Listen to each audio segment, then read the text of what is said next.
Hi, my name is Darryl Gebien. I'm in long-term recovery from both a fentanyl and Percocet addiction, which are both opioids. I'm also an emergency department physician. I'm currently not working because of my former addiction. And as a consequence of my poor decisions made while under the throes of addiction, I spent 8 months in a federal prison in Canada. I got out just about a month and a half ago, and I'm on a mission. I need to say right off the top that addiction or substance misuse is a mental illness. Even the risk-taking in the first place, the defiance, the rebelliousness, the curiosity, even that falls within the realm of mental health.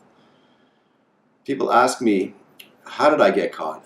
How did I recover, and what's my recovery like now? And that's a long story, better said some other time.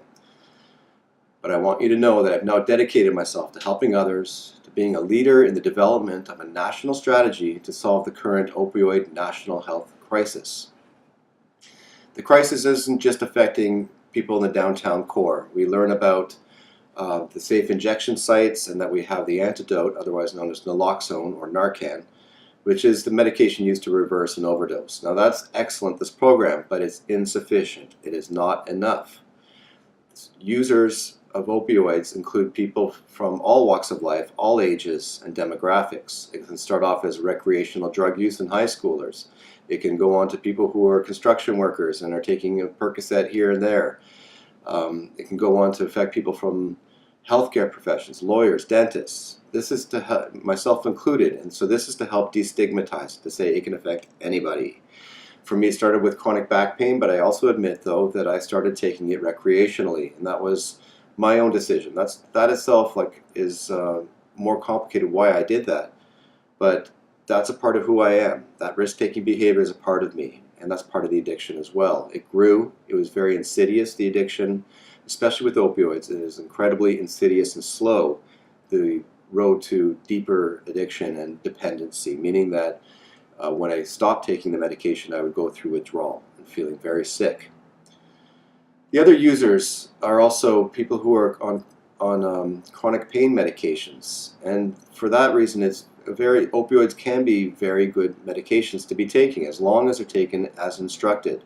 Fentanyl has gotten a lot of press. It's a very safe drug. It's been used for years in the emergency department and in the hospitals. And when it's used properly, for example, the transdermal, the skin patches, as long as it's taken properly, no one is going to overdose from it. It's from people who escalate their doses and take it inappropriately where we run into problems. Most disheartening is the devastating impact that this is having not only on our children, youth, and young adults, but also our families. I put my family through hell, and I'm forever grateful that they've been there for supporting me the whole time. However, I did lose my mother, and she, which is an ironic situation. However, she was suffering with chronic back pain. No surgeon wanted to do an operation on her, and she inadvertently overdosed on fentanyl patches, taking probably about 6 times her natural dose, the prescribed dose. I need to say that giving the treatment in the downtown areas of these safe injection sites, and it's also carried by police. This is the Narcan, the silver bullet, or naloxone, carried by police in libraries, everywhere. That's just a fraction of the way to handle this crisis. We're treating people who have overdosed, but that's the tip of the iceberg. The base of this iceberg are all the users out there.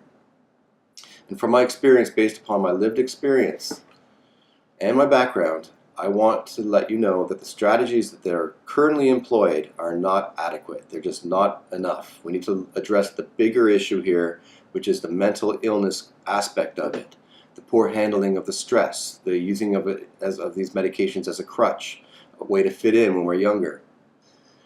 The strategy that's being employed, although it's helpful, it's destined to fail from the outset. We cannot medicate ourselves out of this issue, so the antidote naloxone is just one way. We also employ use of methadone and Suboxone, which are opioid replacement therapies, and the idea is to allow the user to stop chasing the high and to take these medications so they can be more productive members of society. But even that gets out of whack because it's not a perfect situation. People tend to abuse the methadone and Suboxone and supplement that with further opioid use. So it becomes a complicated situation quickly. Instead, we need to direct our resources to the mental health and addiction side of things, to try to tackle this from a prevention side of things, to have people speak out about the issues that are going on in their lives that led to furthering of the addiction. This is what I learned from my own personal experience. Had I not been so isolated, had I been more vocal about it and not afraid, then I may not have hit rock bottom. Currently, the way which the opioid strategy works is downtown, the safe injection sites in Toronto and across Canada. When people overdose, we give them the antidote, naloxone. It's the same thing as a metaphor, as a boiling pot of water. With the users are in this boiling pot, and some of them overdose and they fall over the edges, and some can perish if they hit the element of the oven. The ones that we catch, though, on their way down, these are the ones that we're giving them naloxone. However, what happens after that? I did it myself, and the user gets up, they're back and breathing again, and they go right back to the medication, back to abusing the drugs. I did that, and I wasn't ready until I felt I was ready. So this is the current strategy that's being employed, but it's not enough. It's inadequate. We need to deal with the psychological, mental illness issues of it. So this employs a lot of things that I learned helped me as well. This is being vocal, like I said, going to counseling, speaking to people who are unbiased, who are unrelated to my life and my current situation. 12-step meetings are another good way. I found I enjoyed being out of the isolation and being involved in a community. I needed to have community supports as well as family supports, to be open and talk to my family about what's going on. They now know everything that's going on in my life, and I don't feel so isolated and alone because of that. So in conclusion, to solve this opioid crisis, we need to tackle the bigger issue, and that's mental health. You're going to hear much more from me in the future. I'm excited and I'm motivated to get going on this to help change our opioid national strategy. Thanks for listening.